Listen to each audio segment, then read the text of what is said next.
छावा संघटनेच्या कार्यकर्त्याला केलेली मारहाण, सूरज चव्हाणांना भोवली, राष्ट्रवादी युवक प्रदेशाध्यक्षपदाचा दिला राजीनामा। महाविकास आघाडीचं सरकार पाडण्यासाठी हनी ट्रॅपचा वापर, खासदार संजय राऊतांचा दावा। 16 आणि 17 आमदार, 4 खासदारांना हनी ट्रॅपमध्ये अडकवून दबाव आणल्याचाही आरोप। मध्यधुंद तरुणाचा मध्यरात्री मंत्री संजय शिरसाटांच्या घरात शिरण्याचा प्रयत्न, तरुणाविरोधात पोलिसात गुन्हा दाखल, तर संजय शिरसाटांचा कुणीतरी सुपारी दिल्याचा आरोप। जागा तुमची, वेळ तुमची, सांगा कुठे यायचं। एमआयएमचे नेते इम्तियाज जलील यांचं शिवसेना आमदार संजय गायकवाडांना पुन्हा आव्हान।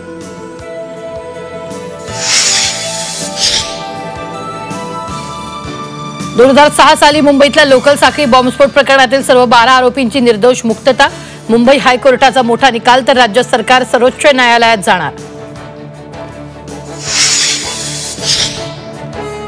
आझाद मैदानात परिचारिकांचं कामबंद आंदोलन, शासकीय रुग्णालय, वैद्यकीय महाविद्यालयांना फटका।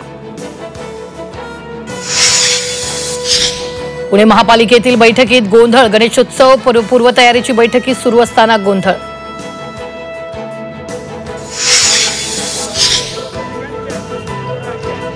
पाटणामध्ये गंगा स्नानादरम्यान 5 मुलं नदीत बुडाली, नदीपात्रातून 3 मुलांना वाचवण्यात यश, 2 मुलांचा शोध सुरू।